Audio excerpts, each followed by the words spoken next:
Get a little bit more life. How's everybody doing tonight? There it is. There it is. Okay, well, after that beautiful introduction from Marcus, I'm just very thankful to be not only a partner and representing here with Reka, but also Iceland Naturally and this whole program here at the Gwen as well. So let me just first start by saying thank you in a big way there. I'm going to dive right in. I'm going to probably throw a lot of things at you that maybe there are some questions. If you could just hold those until the end, that would be fantastic. We will have a Q&A session. First and foremost, let's talk about the first Icelandic vodka and the only one sold here in the United States, which is absolutely my baby. Reka vodka. You pronounce it Reka. It's actually an Icelandic word that stands for steam or smoke. And all those times ago, or I should say years ago, when the settlers who came to Iceland, they had to create a word because they thought that the place was on fire. It wasn't on fire. There's just geothermal activity happening under Iceland because it sits on the mid-Atlantic ridge. So with that being said, those geothermal pools, or those hot springs, it looked or gave the impression that it was steaming and smoking and the place was on fire. And there wasn't a word for it, so they created Reka. I'll get more into that as we continue to discuss what goes on. The most important component of Reka and most spirits is the water that you use. Iceland has arguably some of the purest water in the world. The water that we use for Reka is completely untreated, and I'll tell you why. Iceland has more than 200 volcanoes, of which 30 of them are active. So volcanoes, as Kari will probably attest to, is a much more of a normal thing for them to erupt.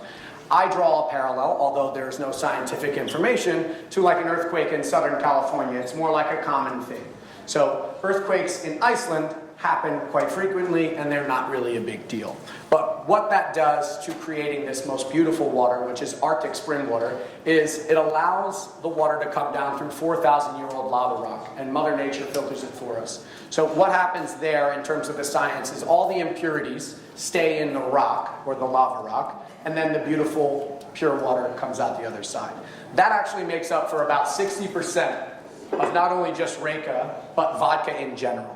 So if there was a vodka that was made, say, somewhere in the United States, Colorado, we would use about 60% of Colorado spring water. So that has a big impact on the flavor profile at the end. But there are a couple other components that make Reka extremely unique and specific to Iceland as well. So we talked a little bit about the lava rock filtration, right? That actually happens organically in Mother Nature, but we actually do that as well when we distill our spirit. So we're distilled in a Carterhead still, which is about one of 6 in the world. That still was originally created to produce gin. Everybody's had gin before, right? Everybody's had a gin that's got rose and cucumber in it and ends in Hendrix.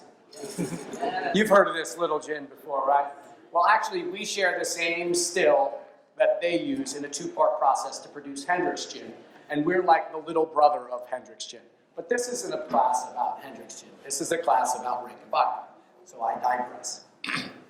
So lava rock filtration is not, it's a natural, effective, efficient way for us to remove impurities, and we kind of take that from Mother Nature.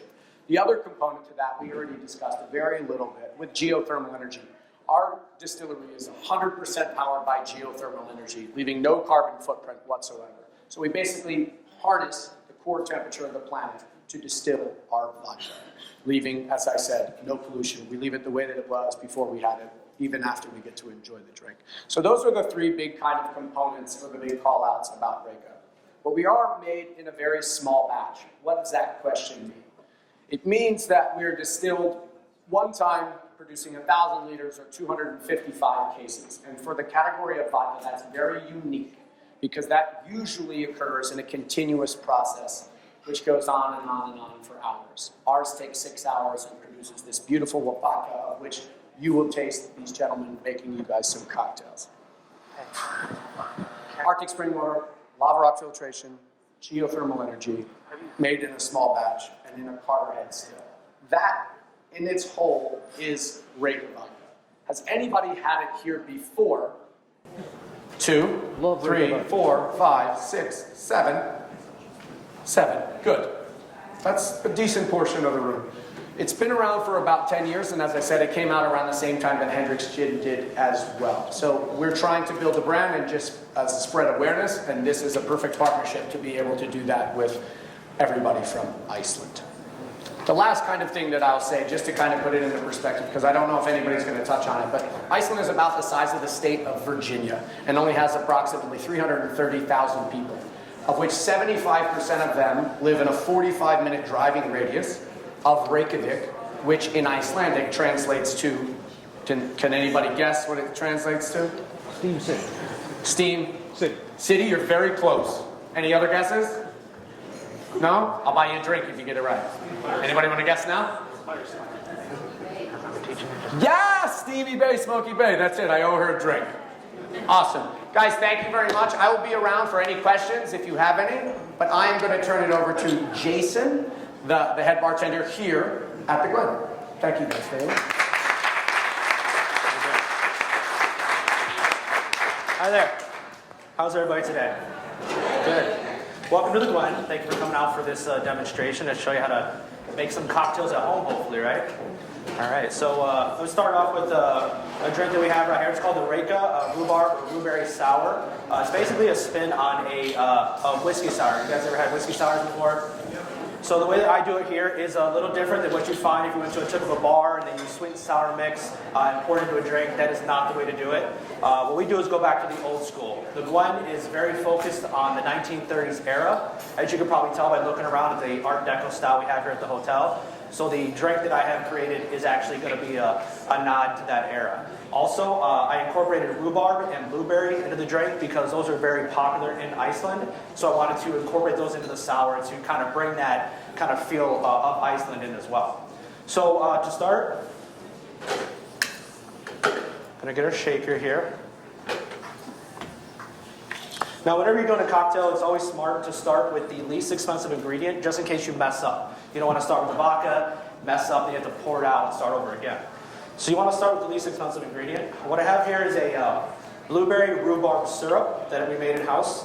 So what I'm going to do is just 3/4 of an ounce in there. Now, 3/4 of an ounce in one of these would be pretty much almost to the top, but not quite. Sometimes when you look at the ingredients, it might say 0.75, 3/4. It's the same measurement. Also, what we're going to do is 3/4 of an ounce of lemon juice. So freshly squeezed lemon juice is best. You don't want to use the store-bought stuff. It's just really processed, and you don't get as clean of a taste. And then we're going to use the rhubarb bitters. Now the rhubarb bitters is something that was created a long time ago. You ever see those like in the Wild West? They had the elixirs that cure everything. That's where bitters pretty much came from. It's just kind of a mix of everything. What it's been turned into versus healing you, because they realize it doesn't actually heal you. But what it does really well is it helps mix drinks a lot better. But since I have rhubarb syrup, I'll do about 3 to 4 dashes of rhubarb bitters, and that's just going to help kind of pull the flavor out and blend it all together a lot better. Now, once I have that in there, what I want to do is 2 ounces, make sure you guys can see this, of Reka vodka. Reka vodka is a really great vodka to mix with stuff like this because it is a very pure vodka. Like Trevor said, because he mixes it with spring water, it is a much cleaner taste. So I like the way that it mixes with drinks like this. Once that's in there, we're just going to add our ice and then shake it up.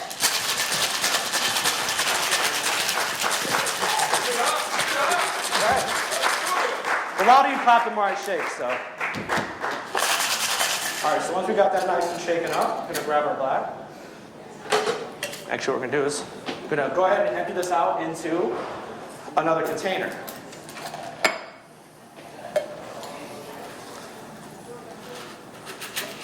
All right, so once I have that emptied out, what I want to do, and this is something they used to do back in the 1930s, again, going back to the classic style of doing things, is egg. You guys ever put eggs in your drinks before? It adds protein. All right. All right, so once that's in there, I want to go ahead and shake it.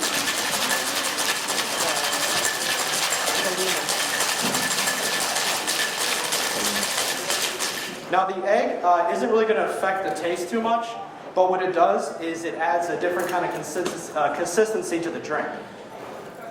Only thing when you add egg whites to a drink is you have to shake it a lot. Otherwise, you're not going to get the desired foaminess. So once you shake it with the ice, you want to pour the ice out, and then dry shake it. It's like a workout. This drink is a workout. So if you haven't had your workout today. All right. That should be good. I'm going to put it in a coupe. This is just a much nicer looking martini glass. And I'm going to double strain it. This is just going to help add to the consistency a little bit.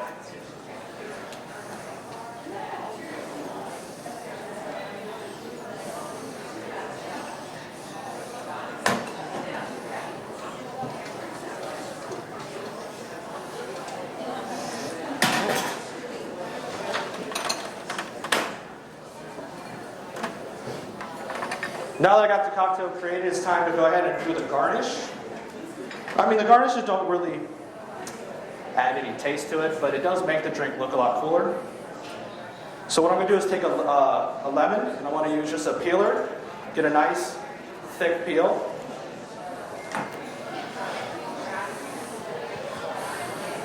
Then I'm going to take about 4 blueberries. I want to kind of place them in the middle. And I'm going to stick it through the blueberries to create kind of like almost like a boat. So what we have here is a nice looking garnish, which you can just set right on the edge of the drink.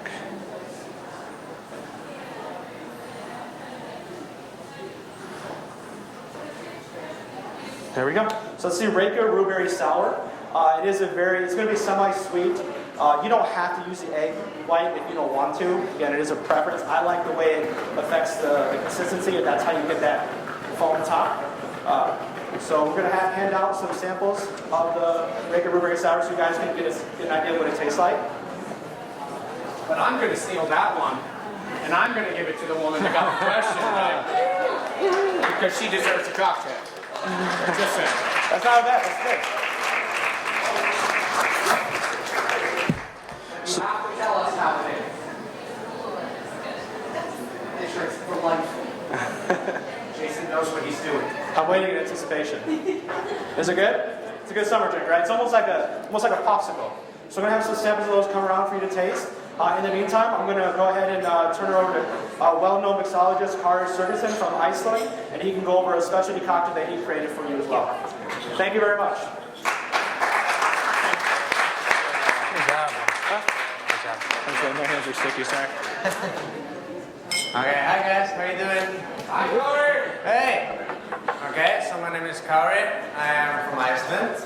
I do creative consulting for a bunch of bars in Iceland, mainly Apotek restaurant. Just out of curiosity, has anybody been to Iceland before? Okay, well, yeah. It's a lot of people. At Iceland, yeah, okay. Ahora que dices tú, digamos que ahora vale. Okay,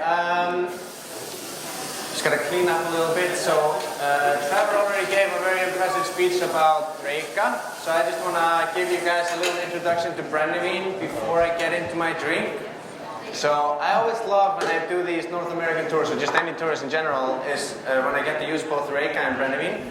Because I feel like Reka and Brennivine are like, if you boil down my 2 favorite reasons why you should visit Iceland, they're represented by either one. Like Reka represents the pure, clean aspect of Iceland. The clean air, the clean water, clean spirit, and Brennivine is just unique overall. I've never had a spirit that's like Brennivine before, that's why I really love using it. It's an aquavit, which is a Nordic type of spirit. It's about 40 ABV. It's made from potatoes and it's flavored with caraway seeds or cumin. And yeah, so it's very unique, nothing like it. One of my favorite spirits to work with. And actually the drink that I'm going to be making here tonight is called Vintaus. Vintaus is the name of my grandparents' horse farm. Yeah, and this drink is actually responsible for me coming to the States for the first time ever. So they had a cocktail competition in Iceland. This was 3 years ago. And the first prize was to go to Tales of the Cocktail. Does anybody know what that is? It's the world's biggest cocktail convention. It's in New Orleans. So I went there, and that's where I met Joe from Brandywine, and No. since then I've been doing a lot of stuff with them. Is there more of that left? So to understand my sort of view of making drinks, or my sort of, what would you say, philosophy behind drink making, I think it's sort of important to understand my backstory. So I graduated from art school, and so I'm an artist, or I'd like to think I'm an artist, but I was also a starving artist. So I had to try to get some money. So I started bar backing in a club in Iceland, and from bar backing I started working just behind the service bar, and then stepping into cocktail making was very easy for me, because I have this theory that cocktail making, or this belief that cocktail making is just like any other art or any other thing where it comes to pleasing the senses, whether it's making music or painting or even picking out an outfit in the morning. You're just taking raw material and you're puzzling it together to create this whole that you then present to the senses, in a sense. So when you're making drinks, you're just working with colors, you're working with aroma and all that stuff. So it's, for me, it's like making art. So it was very easy for me to get into. I started taking part in competitions, and I started winning a lot of them, and I started getting jobs as head bartender, and before I knew it, I just sort of was a bartender full time, yeah. So it was all very accidental. So what I've put in here already is carrot juice. In the competition itself, I used carrot juice that I made from carrots from my grandparents' horse farm. They grow potatoes, carrots, and lettuce, and all that kind of stuff. But here I'm using carrot juice that I got here in the States. I'm using Brandywine, as you guys know, and I'm going to be using this super nice honey ginger syrup that I also got here. I would usually make this myself, but this is actually a very nice produce, so I'm happy with that.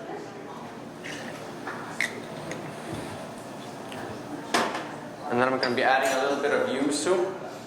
But yeah, so I'm glad that, wait, I'm just going to get that right. Yeah, I'm glad that Jason got into the more sort of classic ways of approaching it, more conservative. Like when people ask me about traditional spirits in Iceland and traditional cocktails, I always think it's a funny question because we've only had a cocktail culture for like 4 or 5 years. So there's no tradition really, it's all new, it's all happening right now. So there is a divide in Iceland when we got this new cocktail scene coming up. It seems like half of the bartenders I know are more into classics and like bringing the cocktail culture as it exists to Iceland. And then I fall into the more progressive sort of, I like to do just try out new things, and I'm not bothered too much by like exact measurements. I'm not bothered by how things used to be made and how things should be made. I feel like it's more of an artistic creation, and I like the sort of people interest aspect of it. When I go to a bar and I get a drink, I'm usually way more interested in the bartender than the actual drink he's making me and whatever he's doing for me. So yeah, I'm always a bit, loosey-goosey when it comes to ingredients and stuff like that, but that's just me. Yeah.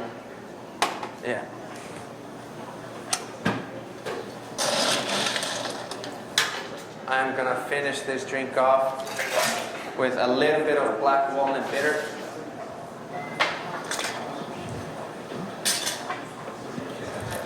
Just a little dab extra.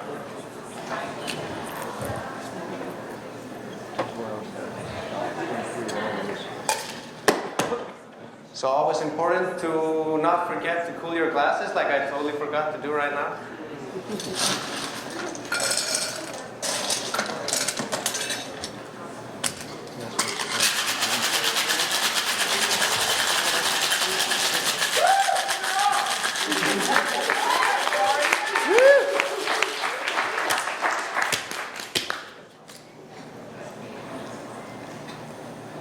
I think when you're bartending, a little bit of show off is cool. Just a tap, not too much. Now where are my strainers? Jason, buddy, where did you put the strainers? There you go, thanks.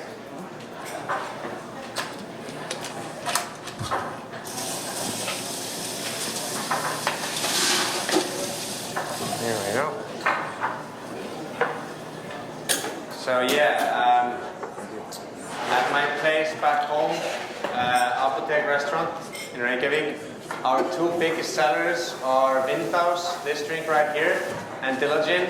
And one of the reasons why, like I talk about it being artistic, is that one of them is like bright green, and the other one is like super vibrant orange. I always think they look nice together. I'm very focused on colors when it comes to making drinks as well.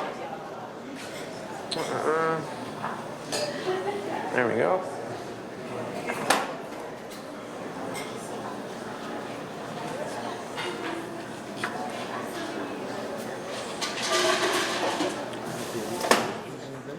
Just gonna get that little carrot peel for a garnish.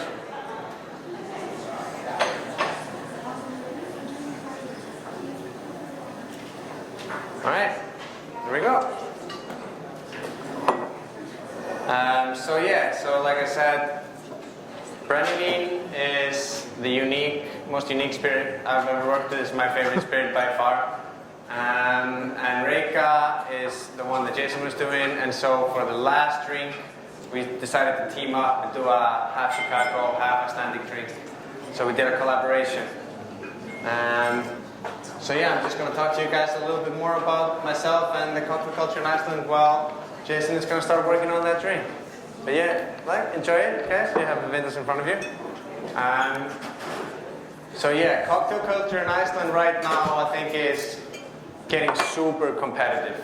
I mean, the scene there is crazy. We had a month last year where 5 restaurants opened within 1 month. Everybody has a cocktail program. We have a lot of foreign bartenders coming in to work, and the scene is the best that it's ever been. And it was crazy. When I started bartending 6 years ago, you could have 2 beers on tap. That's it. Nothing else was being made, and the cocktail scene virtually didn't exist. We had a sex on the beach, which was vodka and cranberry juice. And we had pina colada, which was cream, rum, and pineapple juice. That's it. So going from there to now, I see people making. We have a guy working at Matur and Drikkur who does 6-month barrel-aged cocktails. And they're doing crazy scientific stuff now. People are using nitrous, liquid nitrogen, and all this kind of stuff. I mean, the cocktail scene has just exploded to where it is right now. But yeah, I think definitely that if there's something that I did for the cocktail scene in Iceland is bring a lot of progressiveness into it. And a lot of places have been like doing it more like I do it now. I'm not going to say I affected the scene that much, but it feels like places are starting to skip the more conservative aspect of it now and move into more progressive, which is cool, which I think is amazing. And working with seasonal stuff, the only hard thing about being a bartender in Iceland is, like Jason touched on, you should always use fresh ingredients when you're making drinks. In the wintertime in Iceland, there is nothing fresh. Nothing grows, it's completely frozen, so I try to get around that by doing seasonal meat-related stuff. I did a whiskey sour that was infused with fat of lamb, which is very good. It's very, I flavored it with rosemary and stuff, so you should always just try to get creative with it and stuff like that. But yeah, is there any questions about the Icelandic cocktail scene? Anybody wants to shoot? What time do they start? The bars? Yeah, I mean, if it's dark 23 hours a day, when does sunset? Oh yeah, so I don't know if you guys know this, but in Iceland we have about 7 or 8 months of darkness, and then it'll become starting to get a little bit brighter outside during springtime, and then in the summer we have almost 24 hours of constant sunlight. But it doesn't matter if it's dark or light, people in Iceland like drinking. So it's usually always open, yeah. But yeah, I mean, happy hour in Iceland starts about 4, people will drink from 4 to 6, and then just gradually keep on drinking. And I noticed this thing, I've done a few staging in the States, and I noticed you guys have like a very busy hour from like dinner time until like 10, 11-ish, and then it starts fading. In Iceland, we have a very busy happy hour, and then we have a busy from dinner time from like 6 to 8, 9, and then from 10 to 1, that's when it's craziest. Because people are like, oh, they're going to close soon, I really have to get my drink on, so they just keep going, and it's like, it's craziest from 12 to 1. That's the busiest hour, I guess, yeah. But cocktail places and restaurants tend to close about 1, Then we have clubs that close at 3 and bars close at 4:30. But yeah, I We mean, close at 4:30 in the morning? yeah. It used to be 6 until the mayor changed it. Some people were not happy, but I think it's time. Yeah. But yeah. And yeah, it's been the general increase in cocktail making and interest in Iceland. It's phenomenal. I mean, we used to go from like 2 competitions annually. I think we do about 20 competitions now, and a lot of them have like trips out to the country. Like if you win a cocktail competition in Iceland now, it's very common for you to like win a trip abroad and everything. And all of that is strengthening the core because people are getting like, I'm meeting a lot of US bartenders and European bartenders, and it's all bringing it back together. And yeah, if you guys go to Iceland, you should definitely hit up the cocktail scene because it's exploding. And the craft beer scene also. It went from being like 2 beers on tap and nothing else being produced, and it's like 220 something beers now being made in Iceland, which is crazy. Anybody has any questions about the scene? I got a question about the Reka. I don't know where the Reka guy is, but where do you get the... I'm right here. I'm coming back. What's the question? Well, first of all, let me say I love Reka vodka. It's a really good vodka. I will accept on behalf of the team that it takes to make it in Iceland. Where do you get the grain for it? You talked about the water and the process of distilling it. Where do you get the grain? So it's predominantly wheat, but also a little bit of barley, and all of those come from Scotland because the company that owns Reka is a Scottish company. Okay. William Grant and Sons, if anybody has heard of William Grant and Sons, they own a couple whiskeys, Glenfiddich, Balvenie, Western Whiskey, Monkey Shoulder, to name a few. And Reka. And Reka, yeah, and Hendrick's Gin, Sailor Jerry, Milagro, Anchoreas, a bunch of brands. They've been distilling spirits for 130 years. Yeah, that's a good question. Are there any other Reka questions? While I'm up, if you can't think of them now, no pressure. I got one. Why did you guys need, in the years prior, you had a little foil cap, and each of the foil caps was kind of unique. They had different little pictures on them, and now it seems like it's more standard. Ladies and gentlemen, he does have the best question. Yeah. So he is not telling a story. We had partnered with an artist in Iceland, or I should say a couple artists in Iceland, and these were basically one-of-a-kind art pieces that they were putting on top of the label, no different than the plastic That's here. a postcode for Reka. I don't know why they walked away from that.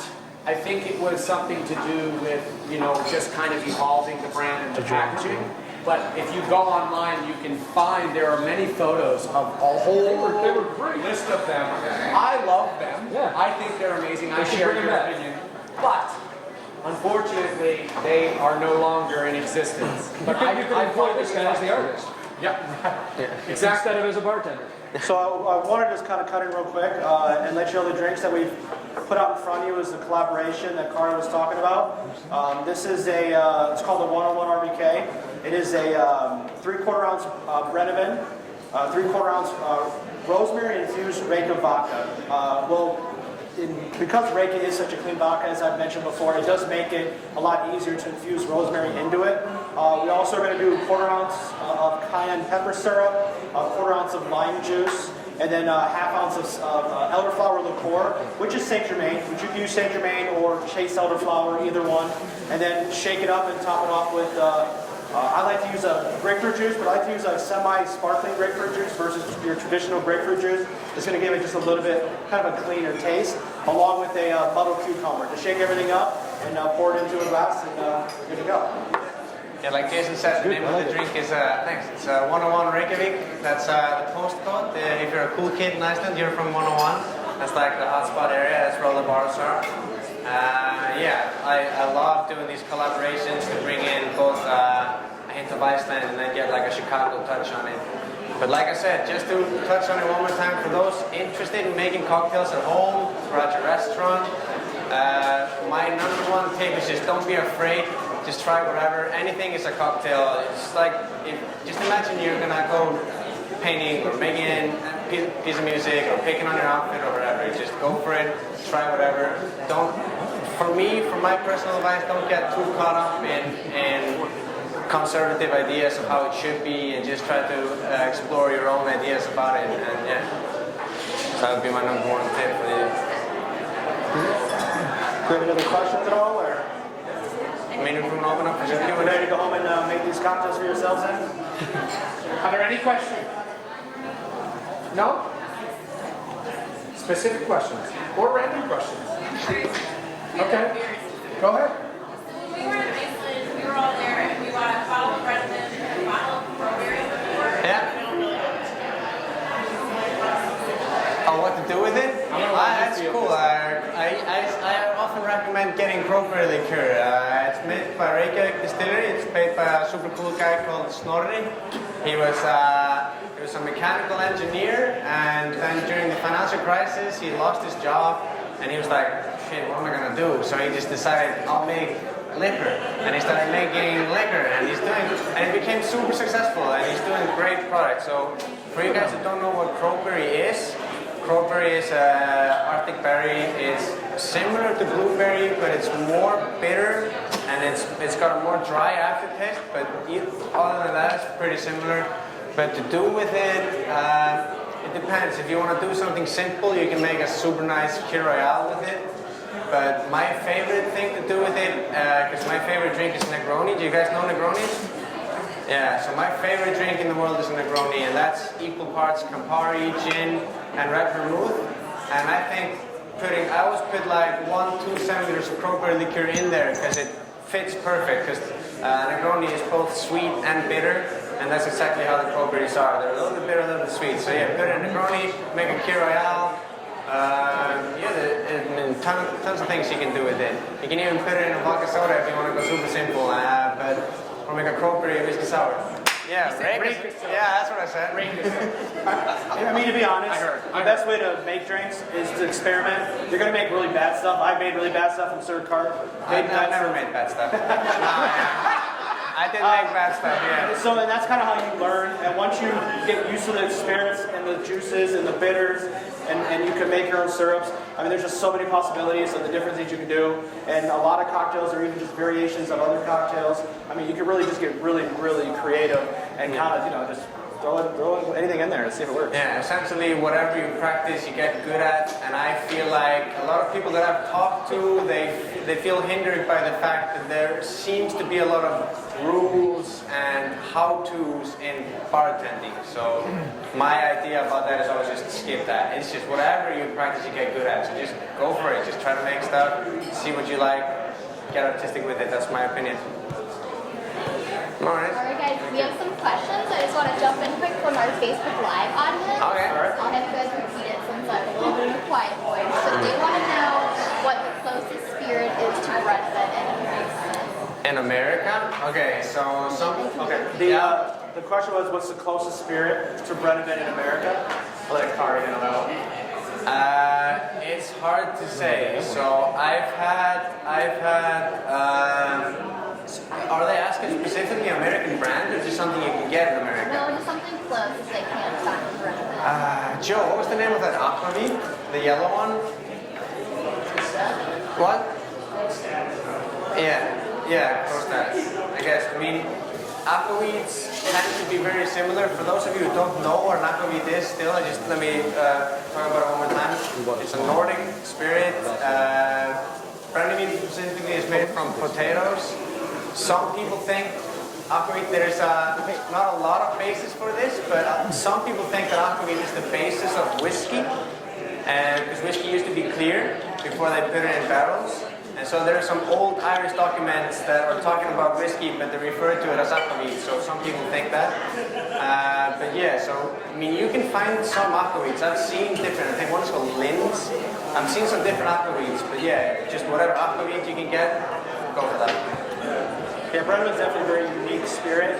It's actually considered a schnapp in Iceland, which is much different than a schnapp you would have here. All of our schnapps are sweet, they're full of sugar. In Iceland, it's a lot different. Brennan is not sweet, but it's still considered like an aquavit or schnapp because of it. So there's not too much it's like Brennan, unfortunately. Do we have any other questions? Yeah, you said cocktail hour starts at 4 and lasts until 4 in the morning. 12 hours of drinking. Oh no, it's very rare for the cocktail places to stay open so late. I mean, I've seen places try it to do the cocktail service all night, But by 3 a.m., everybody's really, getting into it, and you have a bunch of people around you, and essentially they'll just start wanting drinks, and it gets really busy. Lofted is a nice cocktail place in Iceland. They stay open until like 3, but at 4:30 you'll be having a vodka soda or a beer, I guess. My question was, do you have Uber in Iceland? Sorry? Do you have Uber in Iceland? No, we don't. Unfortunately, I love Uber. 12 hours of drinking and then getting on the road is a bad idea. Yeah, it's not a bad idea. No. You walk home. Yeah, we should get Uber in Iceland. The town is not that big. You can walk everywhere. Oh, but it's so cold. Yeah. Are there any other questions? Sir? Must see or must visit places in Iceland or bars? Okay, so the question was what must see or must place in Iceland, what bars or must you go to? So my all-time favorite place, this is not a cocktail place, so my all-time favorite place in Iceland is called Prikið. Prikið is a hip-hop place. It's very small. It was the oldest coffee house in Iceland. They used to serve only coffee and bagels, and they opened in like 1910, 1920, so it's super old. But since then it converted into like a burger place during the day, and then they have hip-hop mostly during the night. That's my favorite place by far.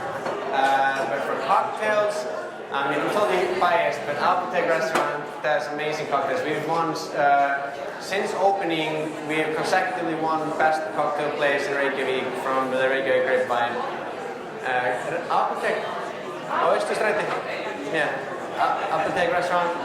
Slipparinn is also a must go if you want to have cocktails. They're one of the pioneers of cocktail culture in Iceland. So yeah, Prikið, Apotec, Slipparinn. Yeah. We had some other Facebook viewers asking about if they heard there was a prohibition in Iceland. Yeah. Yeah. So the question was from the Facebook Live is that they heard there's a prohibition in Iceland. Yeah. So you guys, I mean, the States had a prohibition. How long was that prohibition again? Do you know? No, how many years was it?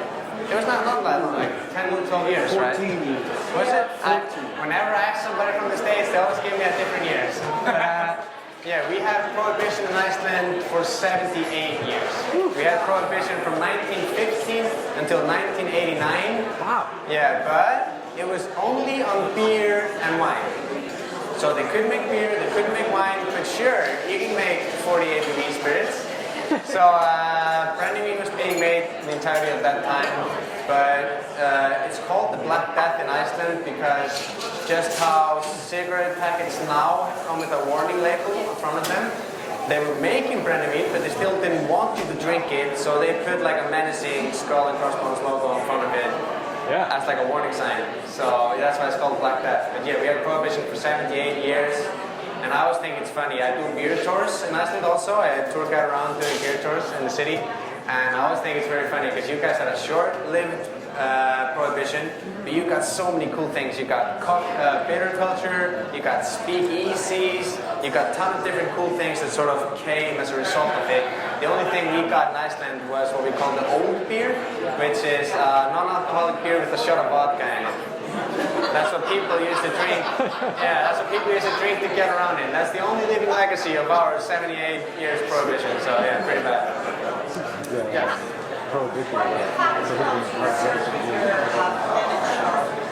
The question was what cocktail you serve with the fermented shark. So fermented shark is a bit of a meat in Iceland. I've had it one time. I was so close to vomiting. It's awful. I hate. Okay, I've had it 4 times, Yeah. and I'm from New Jersey. I don't understand how you've only had it once. Did you like it? Don't lie. Don't lie. Not at all, No. every time. But I It's so probably will bad. have it again in May when I go there. Traditionally with fermented shark. Traditionally with fermented shark, this stands for the question people would drink straight up brandy. Yeah, to clean the palate and get rid of the nasty shark flavor. Yeah. I I don't know. encourage everybody to at least try it. Yeah, you should try it. Try it once. Yeah, you love it or hate it, I guess. I hate it. It's hard to connect, like, correct me if I don't tell the story exactly accurate, but they basically take sharks that have a high level of ammonia, because the water is so cold they don't freeze. They hang them outside and they allow them drain and dry, and then they cube sharp, and then the tradition is to have a shot of Brennivin or an equivalent snot or OV, and then proceed to have your fermented sharp. Yeah. Which, like I said, I encourage everybody to at least try once, but probably not 4 or 5 times. What's that called again? Just for the record. Shame on me. What's that called? A fermented shark. Are there any other questions? Yes. The name is yeah, Warhol. No? That's what it was. Okay. The question was whether you love it or hate it. She's very curious to hear what Kari's opinion of Malort is. Does everybody know what the good question is? I have an opinion of Malort. It's no good. I think you'll have to explain what the sport is. I know what it is. Okay. I know what it is. Take it away. Yeah, I heard it was a Chicago thing. I haven't tried it. I heard it's like the biggest challenge is to see if you can keep it down. But that's what somebody told me. But I still haven't had it. I really want to try it. Do you guys have some? No, we don't have any here. It is. I look at it as more like a gag spirit. So you have someone who's never had it try it. In my opinion, when you're done drinking it, it tastes like you just chewed a lot of aspirin. Essentially. So it's just somebody has terrible aftertaste. Yeah, I was spotting at a place last night doing bartending, and it was a cool place, it was called the Spilled Milk. And somebody was telling me that it's very hip and trendy in the cocktail culture scene now to use more and try to get it to work. as an ironic cocktail, I guess. Is it that bad? Are people really using it ironically? I have to try it. It's a bad cocktail, but a lot of people drink it. Yeah? Oh, I have to try it, yeah. I really want to try it, yeah. Any other questions?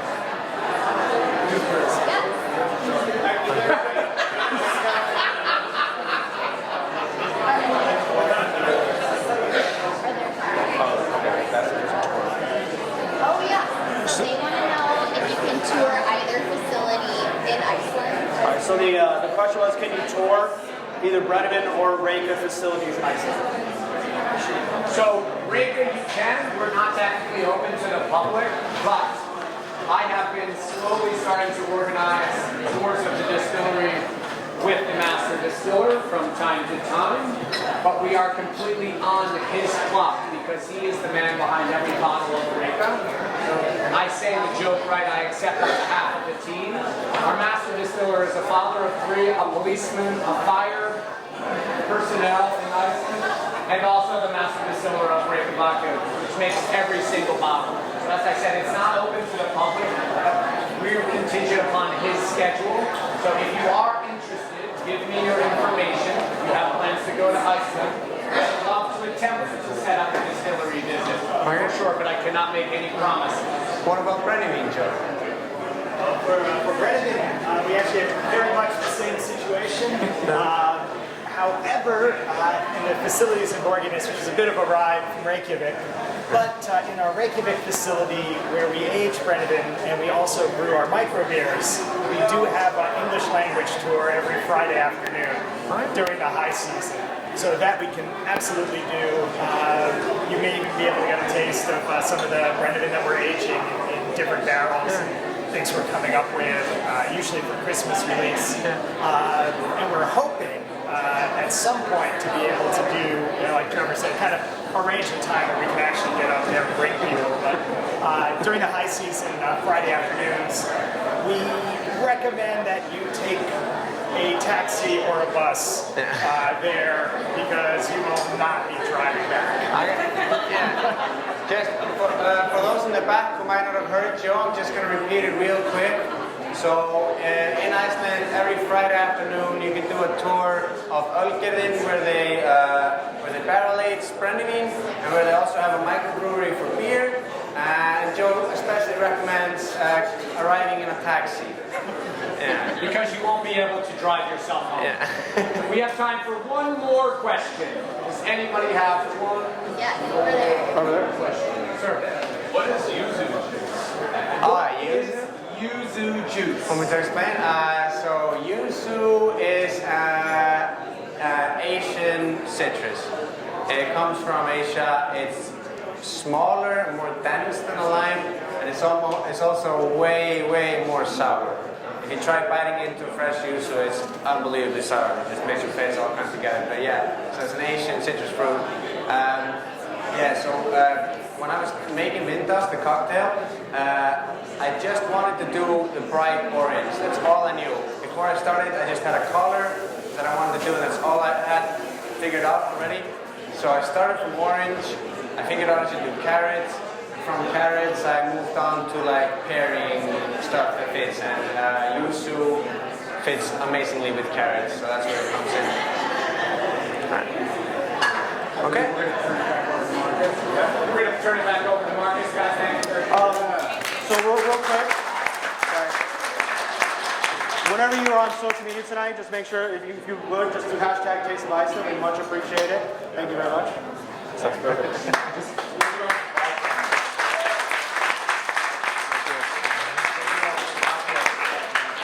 Everybody have a good time? Yes. Thank you to, again, all of our partners. Good job, man. You're good. Thank you. Reka, Vodka, and Brendan. As Jason said, if you're taking photos, make sure to tag Taste of Iceland. You can also tag the Glen Hotel. If anybody's interested in taking a tour of the hotel, happy to meet you over there and provide a person tour of the hotel. But hope you have a lovely evening. Thank you. Thank you very much.